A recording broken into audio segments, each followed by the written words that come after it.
Hello friends, welcome to my YouTube channel. हम यहाँ पर क्लास 8 की मैथ्स एनसीईआरटी कर रहे हैं। इससे पहले हमने एक्सरसाइज 3.2 कंप्लीट कर लिया था। अब हम इसकी एक्सरसाइज 3.3 के कुछ बेसिक्स जानेंगे। इस वीडियो में हम इन बेसिक्स को ही जानेंगे। इससे अगली वीडियो में हम क्वेश्चंस को लगाएंगे। तो सबसे पहले देखिए, इन्होंने आपके इस चैप्टर में क्या दिया है, पैरेललोग्राम्स। तो हमें सबसे पहले समझना होगा कि पैरेललोग्राम्स होता क्या है। ए पैरेललोग्राम इसमें दिया है, a parallelogram is a quadrilateral who have equal opposite sides. एक पैरेललोग्राम ऐसा क्वाड्रिलेटरल मैंने पहले भी बताया था जिसकी 4 साइड्स हो। ऐसा क्वाड्रिलेटरल है जो 4 इक्वल अपोजिट साइड रखता है ना। तो कैसे अपोजिट साइड इक्वल कैसे रखेगा? मान लीजिए हमारे पास ये क्वाड्रिलेटरल है ना।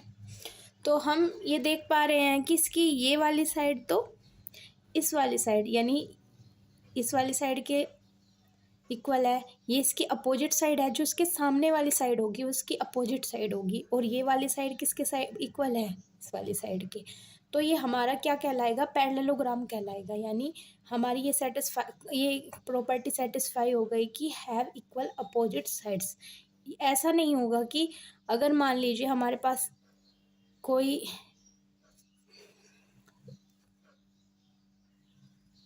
ये ट्रेपीजियम है, तो इसकी ये वाली साइड इस वाली साइड के तो इक्वल है, लेकिन ये वाली साइड इसके इक्वल नहीं है, इस वाली साइड के इक्वल नहीं है। तो जब ये इस साइड एक ही प्रॉपर्टी इसकी सेटिस्फाई कर रही है कि एक ही साइड इसकी इक्वल है, तो हमारे तो पैरेललोग्राम में मैंने अभी बताया कि इसकी दोनों अपोजिट साइड इक्वल होनी चाहिए। ठीक है, तो आई होप कि आपको पैरेललोग्राम समझ में आया होगा। अब हम इसकी प्रॉपर्टीज़ देखेंगे, प्रॉपर्टीज़ ऑफ पैरेललोग्राम। देखिए, इसकी कुछ 4-5 प्रॉपर्टीज़ हैं, वो आपको अभी याद भी करनी है और आपको समझनी भी होगी। तो देखिए, सबसे पहले है प्रॉपर्टीज ऑफ पैरेललोग्राम। तो इसकी सबसे पहली प्रॉपर्टी है हैव इक्वल अपोजिट साइड्स। इसकी पहली प्रॉपर्टी है कि ये इक्वल अपोजिट साइड्स रखेगा। अभी मैंने आपको ऊपर एग्जाम्पल में भी बताया है कि अगर हम कोई क्वाड्रिलेटरल ले तो उसकी अपोजिट साइड क्या होगी? इक्वल होगी। ये वाली साइड इस वाली साइड के, यानी कि ए बी सी डी के इक्वल होगी। किसके बराबर होगी? ए बी किसके बराबर होगी? सी डी के इक्वल होगी। दूसरी प्रॉपर्टी क्या है इसकी? Equal opposite angles. अच्छा, अभी ये भी देख लीजिए, एक साइड और ही किसकी इक्वल है? ये बी सी किसके बराबर है? डी ए के। बी सी किसके बराबर है? डी ए के। ओके, अब देखिए इसकी दूसरी प्रॉपर्टी देख लेते हैं, हैव इक्वल अपोजिट एंगल्स। यानी कि ये साइड्स तो इक्वल रख रहा था, ये वाली साइड्स तो इक्वल रख रहा था, लेकिन ये अपोजिट एंगल भी इक्वल रखेगा। क्या? पैरेललोग्राम। यानी कि जो ये वाला एंगल है, एंगल ए, वो किसके बराबर होगा? इसके अपोजिट तो यही पड़ेगा, एंगल सी। तो एंगल ए किसके इक्वल होगा? एंगल सी के इक्वल होगा। अच्छा, अब हम इसका दूसरा एंगल भी देख लेते हैं। एंगल डी किसके बराबर होगा? डी के अपोजिट कौन सा एंगल है? Angle D. तो angle B is equal to angle D. ये वाली प्रॉपर्टी भी इसकी पैरेललोग्राम की एक प्रॉपर्टी है ना। अब क्वेश्चन नंबर 3 देख लेते, ओ सॉरी, प्रॉपर्टी नंबर 3 देख लेते हैं, डायगोनल बाइसेक्ट ईच अदर। यानी कि बाइसेक्ट का अर्थ होता है कि दो बराबर बराबर भागों में बांटेगा। डायगोनल मैंने आपको बताया था कि एक तिरछे कोने से दूसरे तिरछे कोने को अगर मिला दे तो वो उसका डायगोनल होता है। तो अगर हम इसके डायगोनल दोनों तरफ खींचे, एक डायगोनल तो ये हो गया ए सी और दूसरा डायगोनल क्या हो जाएगा? B D.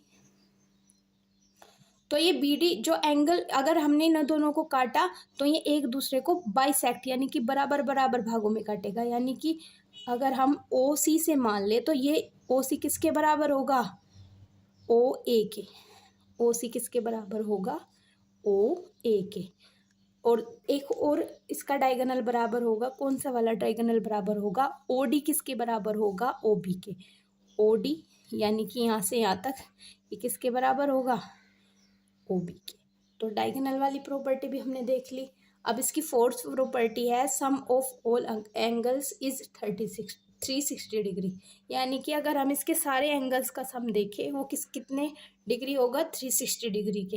यानी कि हम क्या कह सकते हैं? एंगल ए यानी ये वाला angle plus angle B plus angle C plus angle D किसके बराबर होगा 360 डिग्री के। तो ठीक है, अब हम इस प्रॉपर्टी को आगे के क्वेश्चनों में यूज़ भी करेंगे, है ना। अब हम क्वेश्चन नंबर वो प्रॉपर्टी नंबर 5 देख लेते हैं। Sum of two adjacent angle is 180।